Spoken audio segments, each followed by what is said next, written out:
4 सितंबर 2024। प्रातः मुरली। ओम शांति। बाप दादा मधुबन। बाबा कहते हैं, मीठे बच्चे, तुम बेहद के बाप पास आए हो भिखारी से निर्विकारी बनने, इसलिए तुम्हारे में कोई भी भूत नहीं होना चाहिए। प्रश्न, बाप अभी तुम्हें ऐसी कौन सी पढ़ाई पढ़ाते हैं जो सारे कल्प में नहीं पढ़ाई जाती? उत्तर, नई राजधानी स्थापन करने की पढ़ाई, मनुष्य को राजाई पद देने की पढ़ाई इस समय सुप्रीम बाप ही पढ़ाते हैं। ये नई पढ़ाई सारे कल्प में नहीं पढ़ाई जाती। इसी पढ़ाई से सतयुगी राजधानी स्थापन हो रही है। ओम शांति। ये तो बच्चे जानते हैं हम आत्मा है, ना कि शरीर। इनको कहा जाता है देह अभिमानी। मनुष्य सब है देह अभिमानी। ये है ही पाप आत्माओं की दुनिया अथवा भिखारी दुनिया। रावण राज्य है। सतयुग पास्ट हो गया है। वहाँ सब निर्विकारी रहते थे। बच्चे जानते हैं हम ही पवित्र देवी देवता थे जो 84 जन्मों के बाद फिर पतित बने हैं। सब तो 84 जन्म नहीं लेते हैं। भारतवासी ही देवी देवता थे जिन्होंने 82, 83, 84 जन्म लिए हैं, वही पतित बने हैं। भारत ही अविनाशी खंड गाया हुआ है। जब भारत में लक्ष्मी नारायण का राज्य था तब इसे नई दुनिया, नया भारत कहा जाता था। अभी है पुरानी दुनिया, पुरानी भारत। वो तो संपूर्ण निर्विकारी थे, कोई विकार नहीं था। वो देवताएं ही 84 जन्म ले अभी पतित बने हैं। काम का भूत, क्रोध का भूत, लोभ का भूत, ये सब करे भूत है। इनमें मुख्य है देह अभिमान का भूत। रावण का राज्य है ना, ये रावण है भारत का आधा कल्प का दुश्मन। जब मनुष्य में 5 विकार प्रवेश करते हैं, इन देवताओं में ये बहुत भूत नहीं थे। फिर पुनर्जन्म लेते लेते इनकी आत्मा भी विकारों में आ गई। तुम जानते हो हम जब देवी देवता थे तो कोई भी विकार का भूत नहीं था। सतयुग त्रेता को कहा ही जाता है राम राज्य, द्वापर कलयुग को कहा जाता है रावण राज्य। यहाँ हर एक नर नारी में 5 विकार है। द्वापर से कलयुग तक 5 विकार चलते हैं। अब तुम पुरुषोत्तम संगम युग पर बैठे हो, बेहद के बाप के पास आए हो भिखारी से निर्विकारी बनने के लिए। निर्विकारी बन, अगर कोई विकार में गिरते हैं तो बाबा लिखते हैं, तुमने काला मुंह किया, अब गोरा मुंह होना मुश्किल है। 5 मंजिल से गिरने जैसा है, हड्डियां टूट जाती है। गीता में भी है, भगवानुवाच काम महाशत्रु है। भारत का वास्तविक धर्म शास्त्र है ही गीता। हर एक धर्म का एक ही शास्त्र है। भारतवासियों के तो ढेर शास्त्र है। उसको कहा जाता है भक्ति। नई दुनिया सतो प्रधान गोल्डन एज है। वहाँ कोई लड़ाई झगड़ा नहीं था। बड़ी आयु थी, एवर हेल्दी वेल्दी थे। तुमको स्मृति आई, हम देवताएं बहुत सुखी है। वहाँ अकाले मृत्यु होती नहीं, काल का डर रहता नहीं। वहाँ हेल्थ, वेल्थ, हैप्पीनेस सब रहती है। नर्क में हैप्पीनेस होती नहीं, कुछ ना कुछ शरीर का रोग लगा रहता है। यह है अपार दुखों की दुनिया, वो है अपार सुखों की दुनिया। बेहद का बाप दुखों की दुनिया थोड़े ही रचेंगे। बाप ने तो सुख की दुनिया रची। फिर रावण राज्य आया तो उनसे दुख, अशांति मिली। सतयुग है सुख धाम, कलयुग है दुख धाम। विकार में जाना गोया, 1-2 पर काम कटारी चलाना। मनुष्य कहते हैं ये तो भगवान की रचना है ना, परंतु नहीं, भगवान की रचना नहीं, ये रावण की रचना है। भगवान ने तो स्वर्ग रचा, वह काम कटारी होती नहीं। ऐसे नहीं दुख सुख भगवान देता है। अरे भगवान बेहद का बाप बच्चों को दुख कैसे देगा? वो तो कहते हैं मैं सुख का वर्षा देता हूँ, फिर आधा कल्प के बाद रावण शापित करते हैं। सतयुग में तो अथाह सुख थे, मालामाल थे। एक ही सोमनाथ के मंदिर में कितने हीरे जवाहरात थे। भारत कितना सॉल्वेंट था, अभी तो इंसॉल्वेंट है। सतयुग में 100% सॉल्वेंट, कलयुग में 100% इंसॉल्वेंट। ये खेल बना हुआ है। अभी है आयरन एज, खाद पड़ते पड़ते बिल्कुल तमो प्रधान बन गए हैं। कितना दुख है। ये एरोप्लेन आदि भी 100 वर्ष में बने हैं। इनको कहा जाता है माया का पंप। तो मनुष्य समझते साइंस ने तो स्वर्ग बना दिया है, परंतु यह है रावण का स्वर्ग। कलयुग में माया का पंप देख तुम्हारे पास मुश्किल आते हैं। समझते हैं हमारे पास तो महल मोटरें आदि है। बाप कहते हैं स्वर्ग तो सतयुग को कहा जाता है, जब इन लक्ष्मी नारायण का राज्य था। अब इन लक्ष्मी नारायण का राज्य थोड़े ही है। अब कलयुग के बाद फिर इनका राज्य आएगा। पहले भारत बहुत छोटा था। नई दुनिया में होती ही है 9 लाख देवताएं। बस पीछे वृद्धि को पाते रहते हैं। सारी सृष्टि वृद्धि को पाती है ना। पहले पहले सिर्फ देवी देवता थे। तो बेहद का बाप वर्ल्ड की हिस्ट्री ज्योग्राफी बैठ समझाते हैं। बाप बिगाड़ कोई और कोई बतला ना सके।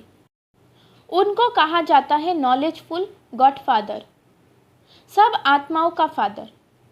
आत्माएं सब भाई भाई है, फिर भाई और बहन बनती है। तुम सब हो एक प्रजापिता ब्रह्मा के एडॉप्टेड चिल्ड्रन। सभी आत्माओं उनकी संतान तो है ही। उनको कहा जाता है परम पिता, उनका नाम है शिव। बस बाप समझाते हैं मेरा नाम एक ही शिव है। फिर भक्ति मार्ग में मनुष्यों ने बहुत मंदिर बनाए हैं तो बहुत नाम रख दिए हैं। भक्ति की सामग्री कितनी ढेर है, उसको पढ़ाई नहीं कहेंगे। उसमें एम ऑब्जेक्ट कुछ भी नहीं है ही नीच उतरने की। नीच उतरते उतरते तमो प्रधान बन जाते हैं, फिर सतो प्रधान बनना है सबको। तुम सतो प्रधान बनकर स्वर्ग में आएंगे, बाकी सब सतो प्रधान बन शक्ति धाम शांति धाम में रहेंगे। ये अच्छी रीति याद करो। बाबा कहते हैं तुमने हमको बुलाया है बाबा, हम पतितों को आकर पावन बनाओ, तो अब मैं सारी दुनिया को पावन बनाने आया हूँ। मनुष्य समझते हैं गंगा स्नान करने से पावन बन जाएंगे। गंगा को पतित पावनी समझते हैं। कुएं से पानी निकला उसको भी गंगा का पानी समझ स्नान करते हैं। गुप्त गंगा समझते हैं। तीर्थ यात्रा पर व कोई पहाड़ी पर जाएंगे उसको भी गुप्त गंगा कहेंगे। इसको कहा जाता है झूठ। गॉड इज ट्रूथ कहा जाता है। बाकी रावण राज्य में सब है झूठ बोलने वाले। गॉडफादर ही सचखंड स्थापन करते हैं, वहां झूठ की बात नहीं होती।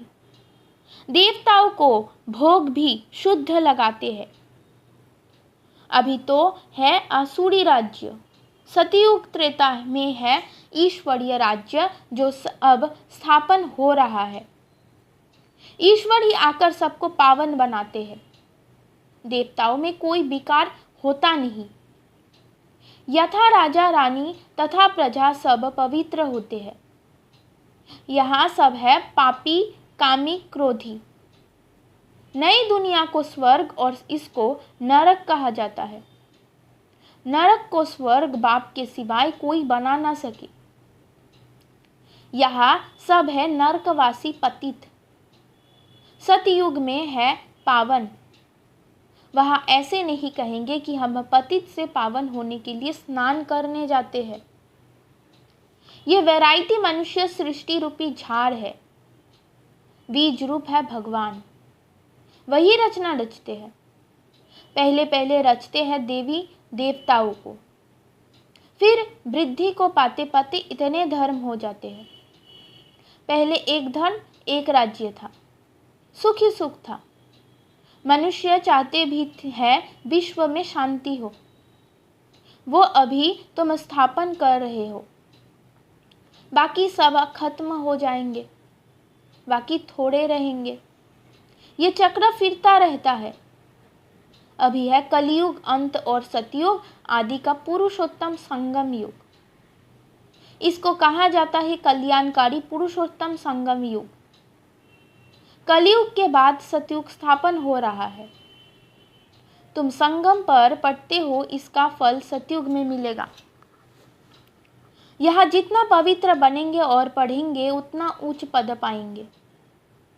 ऐसी पढ़ाई कहाँ होती है? नहीं, तुमको इस पढ़ाई का सुख नहीं दुनिया में मिलेगा।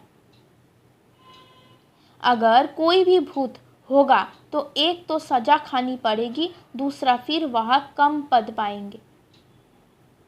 जो संपूर्ण बन औरों को भी पढ़ाएंगे तो उच्च पद भी पाएंगे। कितने सेंटर्स है, लाखों सेंटर्स हो जाएंगे। सारे विश्व में सेंटर्स खुल जाएंगे। पाप आत्मा से पुण्य आत्मा बनना ही है। तुम्हारी एम ऑब्जेक्ट भी है। पढ़ाने वाला एक शिव बाबा है। वो है ज्ञान का सागर, सुख का सागर। बाप ही आकर बढ़ाते हैं। ये नहीं पढ़ाते, इनके द्वारा वो पढ़ाते हैं। इनको गाया जाता है भगवान का रथ, भाग्यशाली रात। तुमको कितना पद्म पदम भाग्यशाली बनाते हैं। तुम बहुत साहूकार बनते हो, कभी भी बीमार नहीं पड़ते। हेल्थ, वेल्थ, हैप्पीनेस सब मिल जाता है। यहाँ भल धन है परंतु बीमारियां आदि है। ये वो हैप्पीनेस रह ना सके, कुछ ना कुछ दुख रहता है। उनका तो नाम ही है सुखधाम, स्वर्ग, पैराडाइज। इन लक्ष्मी नारायण को ये राज्य किसने दिया? ये कोई भी नहीं जानते। ये भारत में रहते थे, विश्व के मालिक थे। कोई पार्टीशन आदि नहीं था। अभी तो कितने पार्टीशन है। रावण राज्य है, कितने टुकड़े टुकड़े हो गए हैं, लड़ते रहते हैं। वहाँ तो सारे भारत में इन देवी देवताओं का राज्य था। वहाँ वजीर आदि होते नहीं। यहाँ तो वजीर देखो कितने हैं, क्योंकि बेअकल है। तो वजीर भी ऐसे ही तमो प्रधान पतित है। पतित को पतित मिले, कर कर लंबे हाथ। कंगाल बनते जाते हैं, कर्जा उठाते जाते हैं। सतयुग में तो अनाज फल आदि बहुत स्वादिष्ट होते हैं। तुम वहां जाकर सब अनुभव करके आते हो। सूक्ष्म वतन में भी जाते हो तो स्वर्ग में भी जाते हो। बाप कहते हैं सृष्टि चक्र कैसे फिरता है। पहले भारत में एक ही देवी देवता धर्म था, दूसरा कोई धर्म नहीं था। फिर द्वापर में रावण राज्य शुरू होता है। अभी है विकारी दुनिया, फिर तुम पवित्र बन निर्विकारी देवता बनते हो। ये स्कूल है भगवानुवाच, मैं तुम बच्चों को राजयोग सिखलाता हूँ। तुम भविष्य में ये बनेंगे। राजाई की पढ़ाई और कहीं नहीं मिलती। बाप ही पढ़कर नई दुनिया की राजधानी देते हैं। सुप्रीम फादर, टीचर, सदगुरु एक ही शिव बाबा है। बाबा माना जरूर वर्षा मिलना चाहिए। भगवान जरूर स्वर्ग का वर्षा ही देंगे। रावण जिसको हर वर्ष जलाते हैं, यह है भारत का नंबर 1 दुश्मन। रावण ने कैसा असुर बना दिया है। इनका राज्य 2500 वर्ष चलता है। तुमको बाप कहते हैं, मैं तुमको सुखधाम का मालिक बनाता हूँ। रावण तुमको दुखधाम में ले जाते हैं। तुम्हारी आयु भी कम हो जाती है। अचानक अकाले मृत्यु हो जाती है। अनेक बीमारियां होती रहती है। वहाँ ऐसी कोई बात नहीं होती। नाम ही है स्वर्ग। अभी अपने को हिंदू कहलाते हैं क्योंकि पतित है, तो देवता कहलाने लायक नहीं है। बाप इस रथ द्वारा बैठ समझाते हैं, इनके बाजू में आकर बैठते हैं तुमको पढ़ाने, तो ये भी पढ़ाते हैं। हम सब स्टूडेंट हैं। एक बाप ही टीचर है। अभी बाप पढ़ाते हैं, फिर आकर 5000 वर्ष के बाद पढ़ाएंगे। ये ज्ञान या पढ़ाई फिर गुम हो जाएगी। पढ़कर तुम देवता बने, 2500 वर्ष का वर्षा लिया, फिर है दुख, रावण का श्राप। अभी भारत बहुत दुखी है। यह है दुखधाम। पुकारते भी है ना, पतित पावन आओ, आकर पावन बनाओ। अभी तुम्हारे में कोई भी विकार नहीं होना चाहिए, परंतु आधा कल्प की बीमारी कोई जल्दी थोड़ी ही निकलती है। उस पढ़ाई में भी जो अच्छी रीति नहीं पढ़ते हैं वो फेल होते हैं। जो पास विद ऑनर होते हैं वो तो स्कॉलरशिप लेते हैं। तुम्हारे में भी जो अच्छी रीति पवित्र बन और फिर दूसरे को बनाते हैं तो ये प्राइज लेते हैं। माला होती है 8 की, वो है पास विद ऑनर। फिर 108 की माला भी होती है, वो माला भी सिमरी जाती है। मनुष्य इसका रहस्य थोड़ी ही समझते हैं। माला में ऊपर है फूल, फिर होता है डबल दाना मेरू। स्त्री और पुरुष दोनों पवित्र बनते हैं। ये पवित्र थे ना, स्वर्गवासी कहलाते हैं। यह आत्मा फिर पुनर्जन्म लेते लेते अब पतित बन गई है। फिर यहाँ से पवित्र बन पावन दुनिया में जाएंगे। वर्ल्ड की हिस्ट्री ज्योग्राफी रिपीट होती है ना। विकारी राजाएं निर्विकारी राजाओं के मंदिर आदि बनाकर उन्हों की पूजते हैं। वही फिर पूज्य से पुजारी बन जाते हैं। भिखारी बनने से फिर वो लाइट का ताज भी नहीं रहता है। ये खेल बना हुआ है।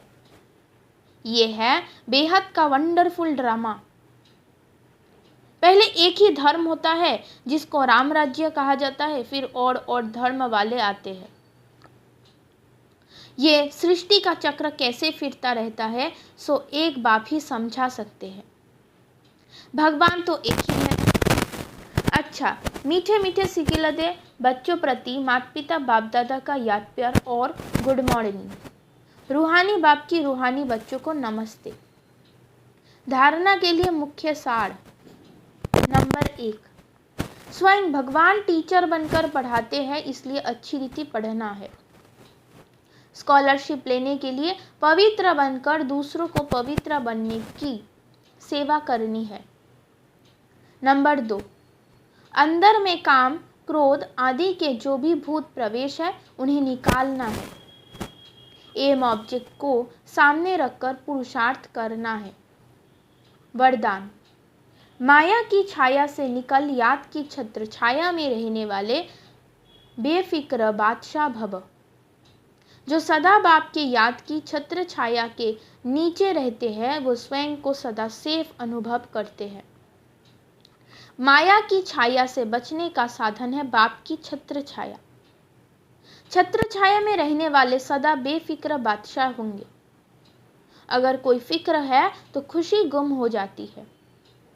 खुशी गुम हुई, कमजोर हुए तो माया की छाया का प्रभाव पड़ जाता है, क्योंकि कमजोरी ही माया का आह्वान करती है। माया की छाया स्वप्न में भी पड़ गई तो बहुत परेशान कर देगी, इसलिए सदा छत्र छाया के नीचे रहो। स्लोगन, समझ के स्क्रू ड्राइवर से अलवेलेपन के लूज स्क्रू को टाइट कर सदा अलर्ट रहो। ओम शांति।